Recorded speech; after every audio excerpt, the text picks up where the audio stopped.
Bye forever. Dark psychologist, psychiatrist, infinitist, freestyle artist. As an old saying goes, you can take a horse to water, but you can't force it to drink. However, you can make him thirsty. Leading questions. This involves the dark persuader. Questions that trigger some response from the victim. A persuader may ask a question like, do you really think so and so? Does that mean? This question implies that the person being referred to is a bad in one way or another. An example of a non-leading question: what do you think about so and so? When using leading questions, dark persuaders ensure that they are carefully worded. Dark persuaders know that once the victim feels like they are being led in order to trigger a certain response from them, they will become more resistant to being persuaded. When the manipulator gets a feeling that the victim appears to be catching on, they will immediately change tactics and return to asking the leading questions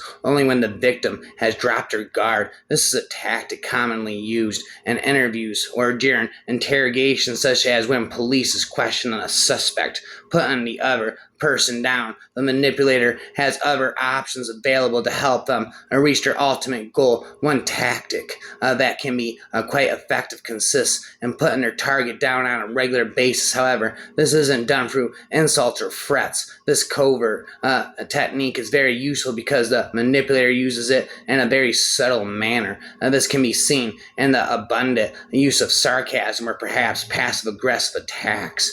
For example, the manipulator may say, "Don't we look lovely today?" when it is clear that the victim is not at their best. A passive-aggressive approach might be something like, I'm just going to have to take you in for a good scrubbing and a haircut," it might say in a playful tone. But the subtext is far more sinister. As for of a target, they may not realize that they are the subject of manipulation. They may feel terrible as a result of the interaction, but may not realize that they are being deliberately acted upon by the manipulator. Consequently, the target is left to wonder is what the motives might be for being treated in such a manner. Honestly, it doesn't really matter, at least not to the manipulator. What does matter is that the target is left feeling vulnerable and exposed. This is where the manipulator can make the most of their efforts. When a victim is left feeling defenseless, the manipulator is in a prime position to take advantage. On the contrary, if a person feels safe and empowered,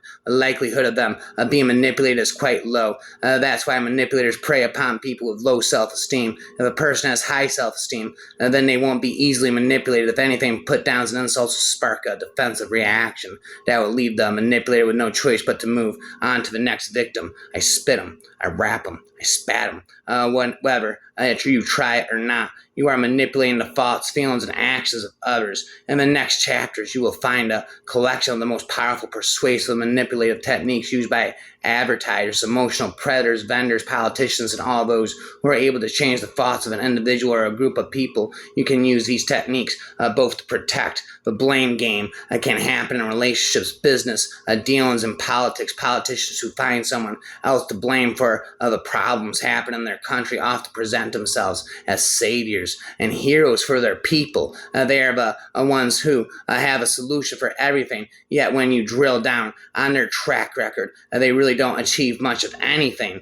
Think of all those times you hear people say, things would be different if you weren't sick. That is one of the most rudimentary means of making someone feel guilty, yet it is highly powerful. Also, you may hear others say things like, "Remember when you needed my help? Now I need your help." This is a clear attempt at coaxing someone to go along with the manipulator's intentions. Think about advertisers. A brand, a positioning is not something that happens overnight. As a matter of fact, positioning a brand is an endeavor that takes a long time, often years, but once the brand is positioned, they become entrenched in the minds of consumers. And while there is nothing wrong with positioning a brand over time based on quality products and good service, the manipulative aspects of this type of advertising occurs when advertisers do their best to persuade consumers of their brand. As such, there is no substantial quality, a product behind the brand, but just clever advertising. So it's up to consumers to discern if a product is really worth all the hype.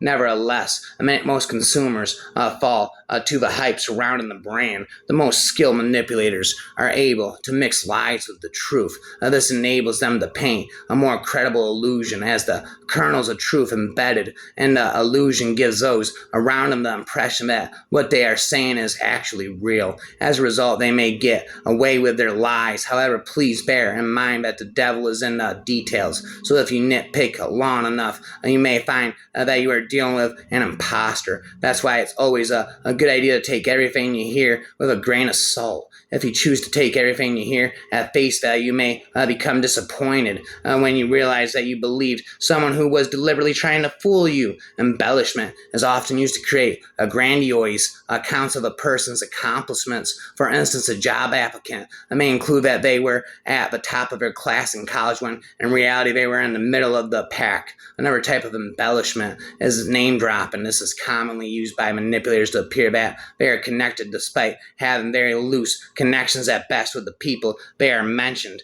Covert deception, making true intentions of the dark persuader, is another tactic of a manipulator will use to get what they want. A dark persuader will disguise their true intentions from their victims and can use different approaches depending on their victims and the surrounding circumstances. One approach a dark persuader can use is using two requests consecutively because people find it hard to refuse two requests in a row. Take this example. A manipulator wants $500 from their victim. Dark persuader will begin by explaining that they are in need of $1,000 while stating what will happen if they are not able to come up with that amount. The victim may feel some form of guilt or compassion, but will kindly explain to the manipulator that they cannot lend the amount because, quite frankly, it is more than they can manage to give. This is when the persuader will lessen the amount to $500, which was what they wanted from the beginning. They will attach the amount with some emotional reason where the victim will be unable to refuse the second request. The persuader walks away with the original sum, and the victim is left confused about what took place. Dark psychology studies the human condition concerning man's natural unconscious and emotional predisposition to prey and subjugate others. Groupthink or group thinking has been the subject of many experiments that have shown how individuals are strongly influenced by group opinions, perceptions, and behavior. Bias in group. Spitting to you, a toucan, a Scooby, a Doo. Spitting never endingly to you. For all eternity, sophisticated vocabulary has been adequate, documented, education, psychological unconscious, reality, and elaborate on saying completely adamant, random, consciously, accurate, and incoherently, rumbling, neutral, unspecific, anti-substitutarian, psychiatrist, infinitism, dark psychology, hypnotism, infinitism, off-top-mealism, nurse have spent for all of eternity, the infinite me, spent for all of eternity, a dark psychology, off the top of me, for eternity, dark psychology, thy forever dark psychologist, infinitist, freestyle artist, and influencer, has the mindset of I would like to help you make decisions that are good for you. A manipulator has the mentality of I want to secretly control you to benefit myself. The next step after love bombing is often positive reinforcement. This is a switch of behavior in which the manipulator no longer displays relentless, unconditional positivity toward their victim. Instead, the manipulator withholds any positivity whatsoever until a time when the victim is performing a desired behavior. So, for example, if the manipulator wants their victim to call them frequently, the manipulator will only show a positive response. When this happens, the victim will be unaware that positive attention is being used strategically against him, but will subconsciously comply with the wishes of the manipulator to experience the good feelings and offer. The emotional side of the manipulation refers to the specific focus of the manipulator. Other types of possible manipulation includes people's behaviors, beliefs, and willpower. CEM focuses specifically on impacting a person's emotional state. In reality, many manipulators focus in on this area of influence as they know a person's emotions are the key to all other aspects of their personality. Manipulating someone's emotions is like slicing their jugular vein. If a person has emotional control, they have full control. The actual breakup, which fails to occur, is the final example and most severe of the eternal breakup mind game. This is where the manipulator actually breaks up with their victim without following through on it. They may pack a bag and leave, recognize their victim's discomfort and sadness, and then fail to follow through. They may break up with their victim with no intention of ever following through on it, only to accept the victim back, following begging and sadness. I am craziness, madness, relentless.